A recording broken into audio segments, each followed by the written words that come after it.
Now we go to my favorite election from yesterday by far. Democrat Terry McAuliffe versus Republican Ken Cuccinelli for governor of Virginia. There was also a libertarian candidate by the name of Robert Sarvis on the ballot. Now, look, none of the options were good. In fact, Jon Stewart did this segment on this the other day. It was epic. He just mocked them endlessly. And the thing is that the Democrat, Terry McAuliffe, he has a horrible track record. He's just a bad guy. So, for example, he's got multiple corruption issues, which is no surprise for anybody involved in politics. I mean, they're all corrupt. But this guy goes above and beyond. Also, another thing he did that just speaks to his character, when one of his kids was born, after they left the hospital, he went to a Democratic fundraiser and had his wife and the newborn sit in the car for an hour. That's a special kind of loathsome to do something like that. So none of these guys are a prize. But let me give you the results, and then I want to give you my final conclusion on this. So overall, McAuliffe, the Democrat, got 47.9% of the vote. Ken Cuccinelli, the Republican, got 45.5% of the vote. And Sarvis got 6.6% of the vote. So what does this mean overall? Well, of course, that means McAuliffe wins.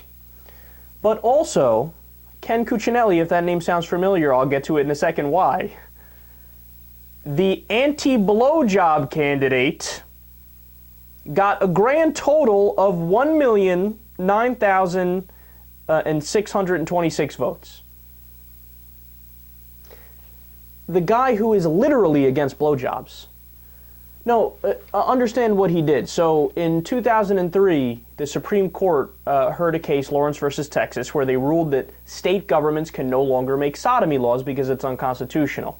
Because on the books in many red states was anti-sodomy laws, where they say you can't, no gay sex is allowed, it's illegal, oral sex, anal sex, that's all, no, you can't do it. But the Supreme Court in 03 said that's ridiculous. Strike it down. The government can't get in your bedroom and tell you what you can and cannot do. Well, Cuccinelli was so outraged by that he sued to get that that anti-sodomy law back on the books in Virginia, in his state. He cared so deeply about the issue that after they struck it down, he said, no, this cannot stand. This is outrageous. We need to make sure to get this back on the books. I don't know if I've ever heard of anybody more anti-blowjob than that. That's as anti-blowjob as you can get when you go out of your way to get a law back on the books. And by the way, do a poll on that issue. My guess is roughly 197% of people in America are against you. Who's anti-pleasure? Like, yes, I do not like enjoying myself. I don't like liking things. I mean, it's incorrect by definition. But it's amazing. The voters in Virginia, over 1 million votes went to this guy. Okay, people of Virginia, I love you, but what the fuck is wrong with you? No, what is wrong with you? But you see what this shows you?